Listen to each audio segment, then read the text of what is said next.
Hi guys, for today's video, punta naman tayo sa Norte, my very own province, Pangasinan. Sa bahay ng mga tarem, meron nga po palang pinagmamalaki ang viral coffee shop na Agkapita, means kape tayo. Wow!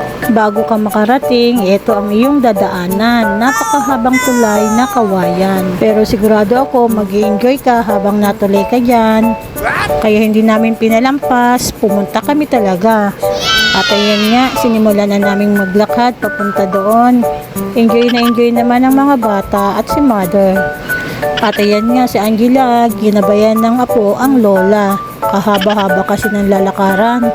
At sa wakas, nakarating din. Ito ngayon ang view sa Agkapita. Wow!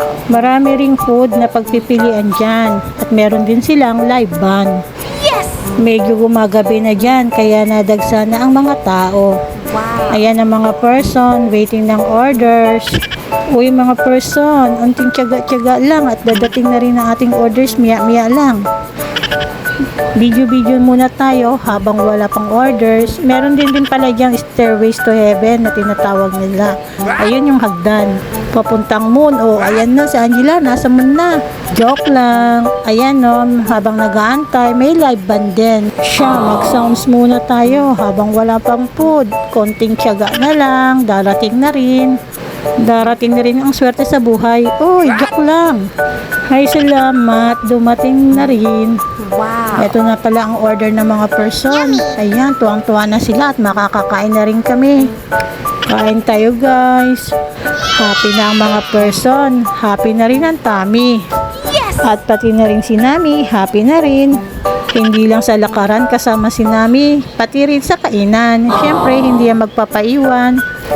Ayan, tapos nang kumain ng mga person. Pero bakit mukhang tulala pa rin? Ano yan? Gutom pa rin?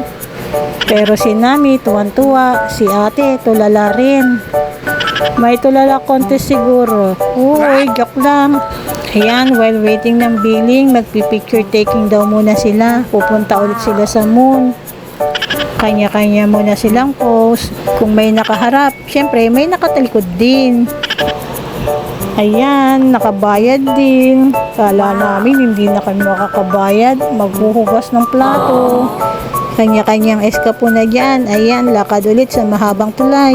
Syempre, saan pa dadaan kundi doon din. Excited na naman ang mga person. Dadaan na naman sila sa mahabang tulay. Pero napansin ko lang sa tulay, bakit kaya ang ingay? Nalagotok ang tulay kasi mabibigat na ang mga person. Cheers!